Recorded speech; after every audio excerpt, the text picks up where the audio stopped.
Power to the people, I'm back for a reason. If you clicked on this video, I meet you with greetings. Another episode of Part My Back Podcast. It's me, your host, Sebastian West. Follow me on Instagram @_Sebastian West. Well, you can check out my journey in art and all of its splendor.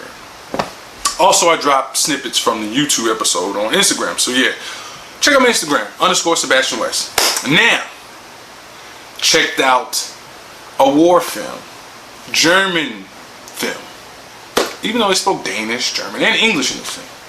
It's titled Land of Mine. To all my Germans out there, speak Sie Deutsch. I used to speak German fluently. Now I can understand better, I can talk. But I used to really speak German fluently. I need to get back in that realm, man. Speak German, honestly.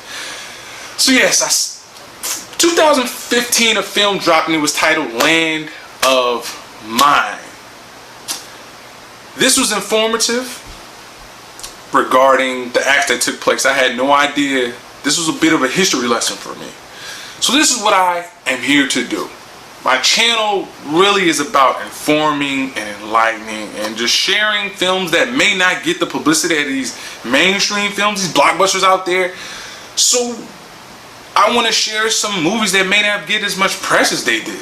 So I try to separate me between the other movie review guys. No shade, I'm just stating that. Listen, this is what I try to do.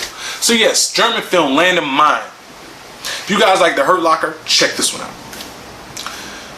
Film is about some German POWs, teenagers, prisoners of war who were captured by the Danish. I had no idea this took place, based on true events, by the way. The Danish held these Germans captive, and they were specifically held for a certain task, which was to disarm minefields on the coast.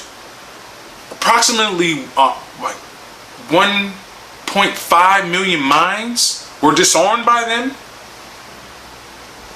That's what it stated. So they captured these German kids, and that was their task. Now, when they completed this task, allegedly, they were supposed to be granted their freedom. Okay? So this German sergeant, his whole, his task, for the lack of a better term, was to monitor these kids and make sure they do this in an allocated amount of time. After they're done, they'll be granted their freedom. So it started about 30 of them, per se. I think during the tutorial, one of them just died. Like, he checked. He was disarming the bomb. Now, see, they were taught how to disarm mines. Like, the Danish showed them, this is what you do, this is what happens, safe and sound, boom. During this tutorial, one of them checked, boom, he exploded like popcorn being popped in a microwave. Like, seriously. This is like the introduction. So they're shook up. Like, they are shook up from this. They get to the beach. The living conditions is retarded, man. Like, it really is bugged out. Like, you know, this isn't some 5-star suite here. You know, very minimal food, water. You know, they were in a shack, bunk beds, whole shebang. Like, it was on the beach, but yet and still, like, it just wasn't a good look. So this German sergeant was very militant. You know, he got orders. This is what he was here to do. Time elapsed, he started feeling empathy, sympathy, and remorseful for these guys. He really did. They're teenagers. So he started to get attached to them. He started playing soccer together, you know, allowing them to go swim on the beach. Now, the Danish started to get word that what was being taken place. It wasn't digging it. He started bringing them food, yet and still was just to give them some sort of hope. Giving them food so they can at least, you can't do this job without food and water. You know what I mean? Like, you're gonna check out. Like, you're gonna die. That's the least. Like, yo, this is the least I can do. Like, the kids, fam. Like, you know, sheesh. And Danish, the other sergeants weren't trying to hear that. Like, or, you know, they're like, yo, you get soft paws. Like, are you really this? That's how you treat these kids? Like, they're nothing to us. They're collateral damage. They're like a bottle cap. They're like lint on my shirt. They mean nothing to us. That's the sentiment they shared. He started to develop some sort of emotion for them. Time elapses. You know, they're having fun on the beach playing soccer. He had a dog. His dog chases the mine. Dog chases the ball. Pardon me. Dog chases the ball.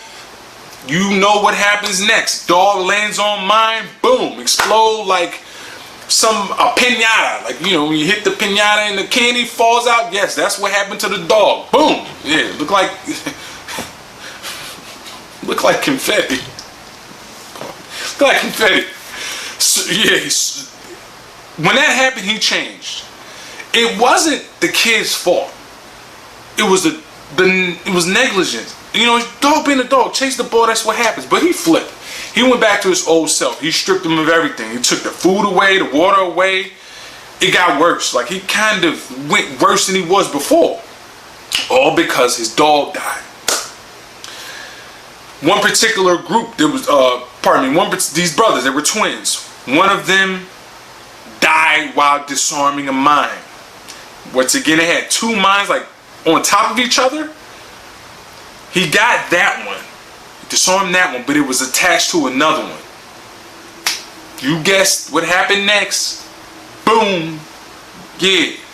He died. So the twin, you know, he had a connection. So the twin, he was heartbroken, tormented. You know, he lost his mind. He started talking to a field mouse as if it was his brother. Like, he became totally changed. He totally changed. One day, the little girl who lived next to the shack, because they were Jewish, her mom and her daughter lived next to the shack. She got out, she started playing in the minefield. Now, it was a certain section that had it blocked off where it was safe to walk. Still dangerous, but safe to walk. She got in between that, the brother, the twin, you know, the twin, he walked in there, got the little girl.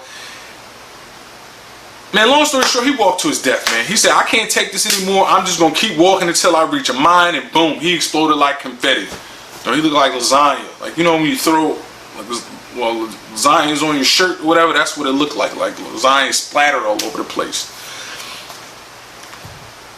Moving right along, it was time they cleared this whole section of the beach out. So he told it was 4 of them that survived. He was like, hey, look, this is time for you guys to go home. Went back to the camp, and the Danish sergeants, the other one, said, no, I don't know what you think this is. This ain't some paradise. Oh, since they're that good, let's take them somewhere else on the coast and have them clean up millions of more mines. How about that, since they're so good? He said, yo, we promised them. Like, we promised them their freedom. They wasn't buying it. They was like, yo, what are you talking about, fam? Listen, look, relax. Send them somewhere else, you know, have them do this, and they don't mean nothing to us. The collateral damage, fam. If you've forgotten, you like, what's up with you?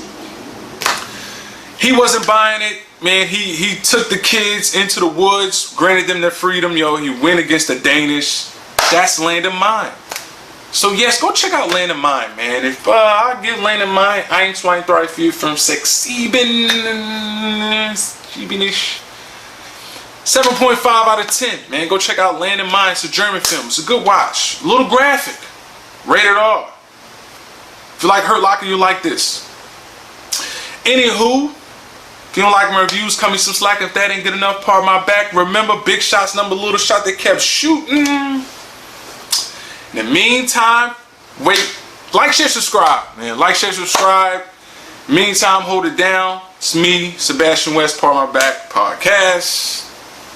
Salute.